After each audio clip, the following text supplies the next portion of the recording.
আসসালামু আলাইকুম।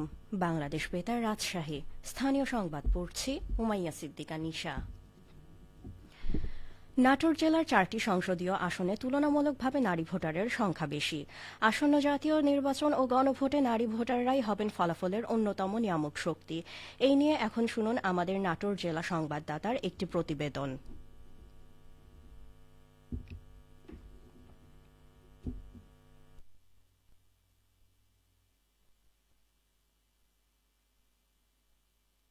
জেলার ভোটার তালিকায় নারী ভোটারের আধিক্য, নির্বাচনের ভাবনা নিয়ে নতুন ভোটার জুলাই কন্যা সিনথিয়া খন্দকার জানান, 2026 সালের আমি একজন প্রথম ভোটার। এবছরই অনুষ্ঠিত গণভোটে আমার প্রথম ভোট দিতে পারা আমার জন্য শুধু আনন্দের নয়, এটি গর্বেরও।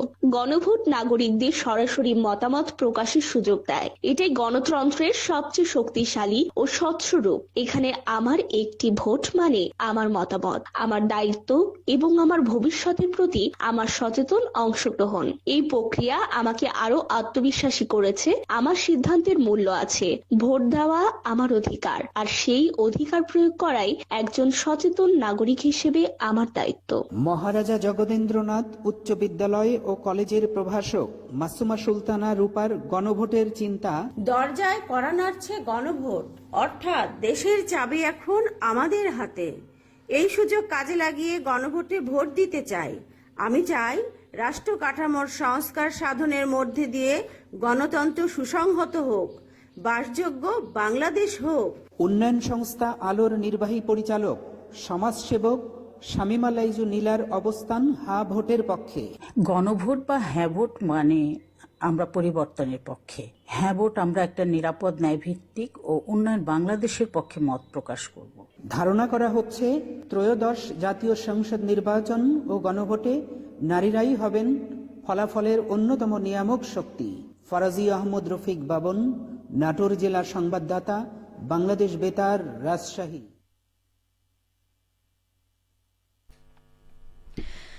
ভারত থেকে অবৈধভাবে বাংলাদেশে অনুপ্রবেশের সময় 17 জনকে আটক করেছে border guard Bangladesh BGB. 16 BGB battalion এক প্রেস বিজ্ঞপ্তিতে জানায়, আজ ভোরে চাঁপাইনবাবগঞ্জের গোমস্তাপুর উপজেলার চারালডাঙ্গা সীমান্তের আন্তর্জাতিক সীমান্ত পিলার 219/29 আর সংলগ্ন এলাকায় অভিযান চালানো হয়। পরে সীমান্ত পিলার থেকে প্রায় 3 কিলোমিটার বাংলাদেশের অভ্যন্তরে শিবনগর বাজার থেকে 17 জনকে আটক করা হয়। আটককৃতদের মধ্যে 8 জন পুরুষ, 5 জন নারী ও 4 জন শিশু রয়েছে।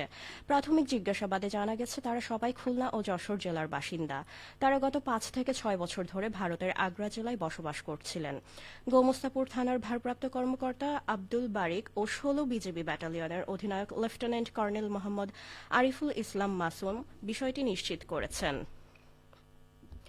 সিরাজগঞ্জে জেলা পর্যায়ে বাংলাদেশ জাতীয় স্কুল, কলেজ, মাদ্রাসা ও কারিগরি শিক্ষা ক্রীড়া সমিতির 54তম বার্ষিক শীতকালীন ক্রীড়া প্রতিযোগিতার পুরস্কার বিতরণ ও সমাপনী অনুষ্ঠিত হয়েছে। আজ সকালে শহীদ শামসুদ্দিন স্টেডিয়ামে বাংলাদেশ জাতীয় স্কুল, কলেজ, মাদ্রাসা ও কারিগরি শিক্ষক সমিতির উদ্যোগে অনুষ্ঠানটি অনুষ্ঠিত হয়। পুরস্কার বিতরণ ও সমাপনী অনুষ্ঠানে প্রধান অতিথি হিসেবে উপস্থিত ছিলেন সিরাজগঞ্জের জেলা প্রশাসক মোহাম্মদ আমিনুল ইসলাম। তিনি বলেন, শিক্ষা প্রতিষ্ঠানে কর্মরত শিক্ষক ও শিক্ষার্থীদের ক্রীড়া প্রতিযোগিতা প্রতিষ্ঠানের শৃঙ্খলা রক্ষা, শিক্ষার পরিবেশ নিশ্চিতে গুরুত্বপূর্ণ ভূমিকা রাখছে।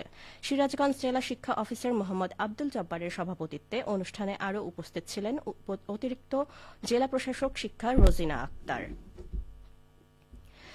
রাজশাহীতে গত 10 বছরে ফসল উৎপাদন বৃদ্ধি পেয়েছে 35%। প্রধান 10টি ফসল যে পরিমাণ উৎপাদন হয় তার বর্তমান বাজার মূল্য প্রায় 20,000 কোটি টাকা, যা গত 10 বছর আগে ছিল প্রায় 4,000 কোটি টাকা। রাজশাহী জেলা কৃষি সম্প্রসারণ অধিদপ্তরের 10 বছরের প্রতিবেদন এবং ফসলের বাজার দর বিশ্লেষণ করে এমন তথ্যই মিলেছে। রাজশাহী জেলায় বর্তমানে 4,15,000 পরিবার কৃষিকাজের সঙ্গে সম্পৃক্ত।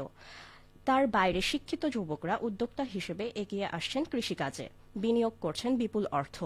আর এই উদ্যোক্তাদের হাত ধরে এগিয়ে যাচ্ছে রাজশাহীর কৃষিভিত্তিক অর্থনীতি। চাঁপাইনবাবগঞ্জে কৃষকদের মাঝে আনুষ্ঠানিক সরঞ্জাম ব্যবহার ও সম্প্রসারণে দিনব্যাপী কৃষক প্রশিক্ষণ অনুষ্ঠিত হয়েছে। গতকাল চাঁপাইনবাবগঞ্জ কৃষি সম্প্রসারণ অধিদপ্তর মিলনায়তনে দিনব্যাপী এই কৃষক প্রশিক্ষণের আয়োজন করে চাঁপাইনবাবগঞ্জ সদর উপজেলা কৃষি অফিস। বাংলাদেশের চরাঞ্চলের আধুনিক কৃষি প্রযুক্তি সম্প্রসারণ প্রকল্পের আওতায় 60 জন কৃষক কৃষানীকে প্রশিক্ষণ প্রদান করা হয়। প্রশিক্ষণে পুরাতন কৃষি সরঞ্জামের বদলে আধুনিক যন্ত্রপাতি ব্যবহারের উপকারিতা ও সুবিধাসমূহ তুলে ধরা হয়। কম পরিশ্রমে দ্রুততম সময় বিস্তীর্ণ এলাকা চাষাদের পাশাপাশি অধিক অর্থ আয়ের গুরুত্ব তুলে ধরা হয়। সবশেষে আবহাওয়া। আজ দুপুর 2টায় রাজশাহীতে তাপমাত্রা ছিল 24 ডিগ্রি সেলসিয়াস। এ সময় বাতাসে আপেক্ষিক আর্দ্রতার পরিমাণ ছিল 46%। রাজশাহী ও পার্শ্ববর্তী এলাকায় আজ সূর্যাস্ত সন্ধে 5টা 37 মিনিটে। সংবাদ শেষ হলো। আমাদের পরবর্তী সংবাদ বিকেল 4টা 5 মিনিটে।